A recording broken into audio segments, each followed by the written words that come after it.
I'm Alexandra Axel. I'm originally from Romania and I live in Cardiff. I'm a professional Muay Thai fighter and I've been doing this for around 4 years.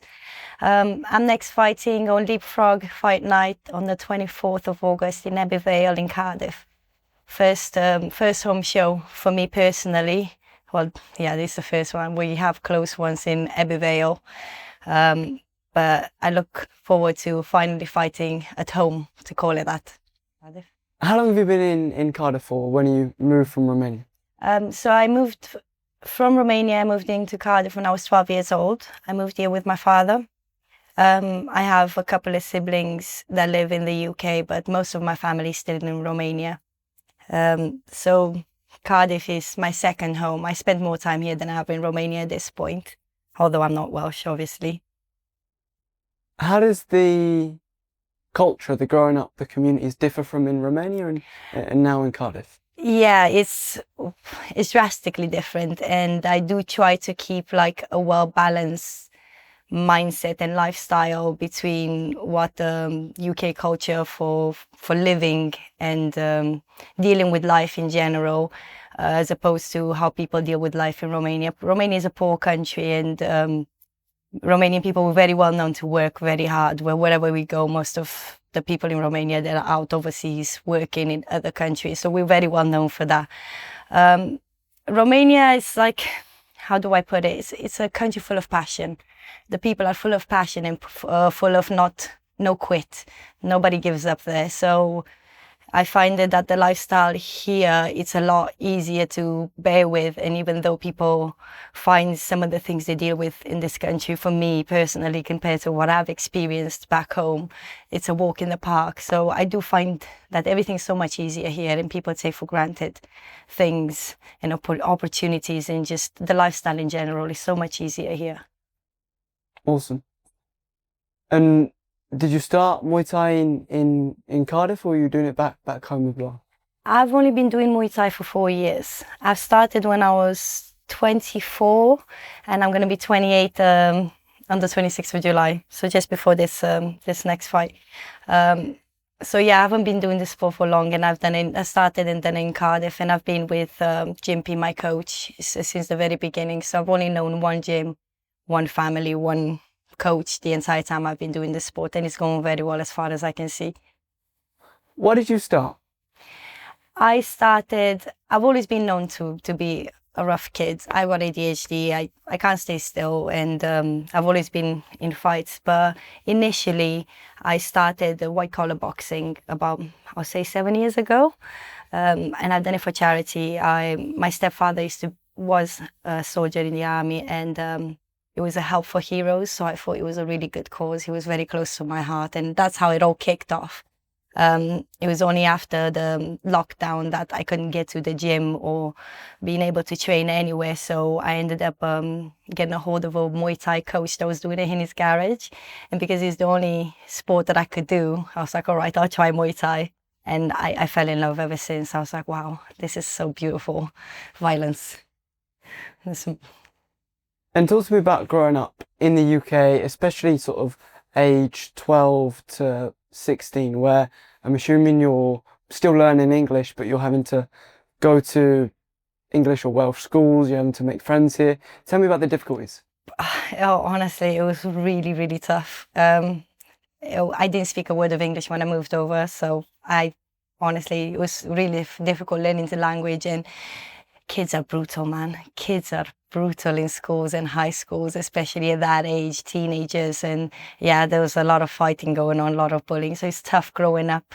The first few years were really difficult. And I also ended up being put into care, so I moved around a lot. So it was tough. Growing up in the UK was tough. It's just, you just get used to it. It doesn't get easier. You just get used to it. That's the way it's going to be. Could you talk to me a little bit more about going into care? My relationship, well, Eastern European families, like typically beating up your child as a discipline is a normal thing. That and a lot more other things that were like not acceptable to be in a child's environment, and things that were being done. I ended up speaking at school about what was going on at home, and obviously it was not okay and it was not safe. So protective services has taken myself and my younger sister out of my father's care. So I grew up in the foster system basically. The entire time really. My parents had no say in it. How difficult was that for you? It's very hard to put in words, to be honest. It was very, very difficult. I think it's got a huge part to play into the person that I am. So it was difficult. And growing up in a new country after the age of 12 as a teenager, when you're barely becoming yourself, basically, barely becoming your own person, to move to a different country, the different culture is difficult in itself. But then from doing that to being away from anybody that is related to you altogether, and you're growing up with strangers basically, and you're relying on them to look after you and give you what you need to properly develop, it's hard. It's really hard. And obviously the care system is not the greatest place to be in, so that in itself was tough. So yeah, it's just a tough life for tough people basically. It made me who I am, and it built me very, very strong, very resilient. And how did you do in terms of exams and in terms of GCSE results? I've got 12 GCSEs. HSC, I've done quite well. I'm not the academic type. I've never been. But when it comes down to doing things, because for me it's not so much about proving myself, but it's more like proving myself to myself, like making sure that if I decide that I want to do something, I stay fully committed to it and get it done, regardless whether I like it or I don't like it. It just needs to get done, and this is what I want to do. Mike Tyson said, do the things that you hate as if you love them. And that's one of my favorite quotes, because I tend to do that quite a lot in my life. Whatever I need to do, I get it done. It doesn't matter if I like it or dislike it. I'll do it with the same passion as if I would be in love with doing it. Awesome. And tell me about when you first started training Muay Thai. Obviously coming from the charity, the white collar boxing side of things, to then coming into Muay Thai, there's going to be quite a big difference, right? It's a massive difference, but I've done kickboxing, so I've done little classes, so it's not as if I could not kick or I could not punch. I already had that within me. It was just a matter of sharpening it and perfecting it. And because I did, but I still do. I love that. I love the sport, and I love the grind and the pain that it brings with it. It's very easy for me to remain consistent and keep doing it, and it's easy to perfect quite quickly. I mean, in 4 years, I've had 16 fights, and I've been only fighting for the last 3 years. So the first year I've just trained, and then I started fighting, and I've only had like 2 C-class fights before I actually went professional. So it was difficult, but not that difficult. I think it kind of eased me into it, if anything. Talk to me about your fighting career, some of the notable and standout fights. I fought Alex Rose twice. I love that girl to bits. She's amazing. She's one of the people that have made me in terms of fighting. Very tough girl, and one of the people that's reminded me that not sometimes, but you need more than aggression to be a great fighter. I've got a lot of aggression and a lot of passion and a lot of resilience. I'm very resistant. I can take a hit, but at the same time, I need to, obviously, technique, IQ, timing, and all of this stuff. So she taught me about that, taught me to be mindful, and I need to work on that quite a lot. I can't just keep winning fights based on aggression and pressure and hurting people, basically. I fought Grace Spicer for the European title. That was a very difficult fight in terms of mostly mentally rather than physically. Physically, I didn't find it that difficult, even though it was close. I didn't find it that difficult physically, but mentally it was very difficult because I felt like I was out of my depth.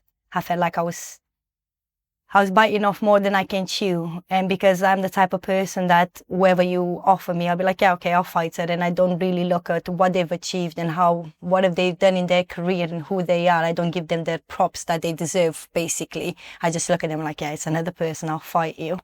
When it came to Grace Spicer, I had a look and people were making a big fuss about it. And I was like, oh, wow, okay, who am I fighting actually? And the most memorable moment was when I stepped into the ring, and because she came out after, and when they announced her and her fights and her titles and her wins, I looked at them. I was like, Axel, 9 fights, 6 wins, 2 losses, or 3 losses, and I'm like, and then she's like 28 fights. I'm like, okay, this is great. I fought Yasmin Nazari as well. She was my first A class fight. Not first A class fight, first fight with elbows. I also went out to Switzerland and fought for the WBC international title against Elena Perugini. She was a good fight. To this day, I'm still like, I don't agree with the decision on that fight, but obviously I'm not a judge, so I can't really say who won that fight. Obviously, she won it in the eye of the judges, and that's all that counts really. But that was a really good fight, and I would have loved to have done that back, but I didn't get a chance to. Other than that, everybody is just come and say. I fought Elena Cresci as well. I fought pretty much everybody that is to fight within the 50.8 kilogram division. Most of the girls in the rankings, I've had my time in the ring with them basically. So hopefully I'll be able to get to that #1 spot. And the most recent, obviously, Jenna Ross, undefeated 6 years and WBC world champion, as well as being ranked #1 for God knows how long. And well, it was an easy fight. I'm sorry to say, but it was probably one of my easiest fights to date. I was expecting absolute carnage, so it was great. It was a good fight. Now you beat the UK #1 Jenna Ross, but you're ranked #3. Yeah. How do you feel about that? To be honest with you, I'm not. Listen, I look at it in the sense of I've only been around for a minute. That's the way I look at it. I've only been around for a minute, so I don't know how they work out the rankings, and I could sit there and have a fat lip over it. But it's no point really, because I'm barely at the beginning of my journey and I've got plenty of time to get my #1 rank spot. And it's not that deep at the end of the day. I'm ranked in the WBC world and WMO world, and I'm ranked above most of the girls that are ranked #1 in the UK. So like, it's not a problem for me really. I don't really care, whoever. Are you surprised about how much you've achieved and all of the great fighters that you've fought in such a short period of time? I'm not surprised. I'm proud, and sometimes I do forget. I do put a lot of pressure on myself. I do dedicate a lot of my world and my life genuinely revolves around fighting. So everything I do, like my job, I work around my training program, and I work to be able to fund my training and to be able to continue to train as much as possible. I'm not surprised because I know how much I put into it. I do forget to give myself credit, and I do tend to put a lot of pressure on myself when it comes to any fight and think to myself, oh, are you good enough? Because I haven't been doing it for as long. But I'm not surprised. It's a result of what I'm doing, and I know what I'm doing basically. Now you're fighting August 24th. The first time that you fought in Cardiff, right? Yeah. What does that mean for you? It means the absolute world. I have family, I have a lot of friends, I have a lot of people and sponsors that are local, and they all been wanting to watch me for so long, to come watch me live, and I've always been fighting away, and it's really difficult to get people to take time off work and people to travel to London, Scotland, and whatever else I've been fighting.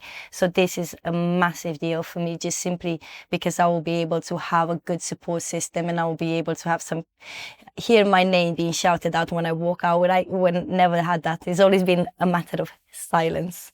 So it will be beautiful. The energy of it all, it's just going to be amazing. It means the world to me. And you're fighting Orina Moriano, the K1 #1, I believe. What do you know about her, if anything at all?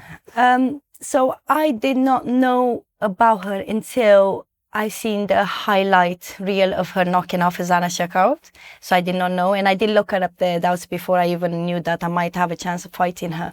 And I'm impressed. I am like, she looks good. She looks strong, and I look forward to having a strong opponent on the other side of the ring to me, because so far I haven't been hurt. You know, thankfully I've been managing my fights without injuries, without black eyes or broken anything. So I'm looking forward to having a strong opponent. She looks really strong. And I don't know much about her. I don't know if she's fighting, she fought Thai or how many times she's fought Thai. And but I'm sure she will be prepared.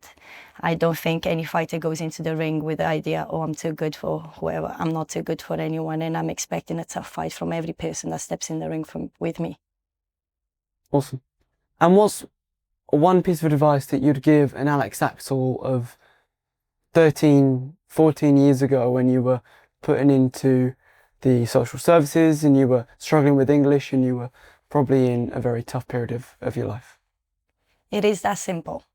It is that simple. It is that easy. That's what I would say to her, because I always thought that everything is going to be difficult. I always looked at my life and my situation at the time, in which it wasn't great, and I always thought, oh my God, how am I going to do? What am I going to do? How am I going to thrive? It wasn't so much because I've survived most of my adult life, but how am I going to thrive? How am I going to make something of myself? And I always thought, it's not that simple. It's going to be hard. This is going to be difficult. And I always underestimated myself, but it is that simple, and you can do absolutely anything you want to do, anything at all.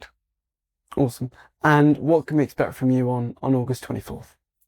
As per usual, it's going to be exciting. It's going to be a very exciting fight. It's going to be a lot of back and forth. It will be a lot of blood, sweat and tears, and hopefully not my blood or tears. My sweat, definitely.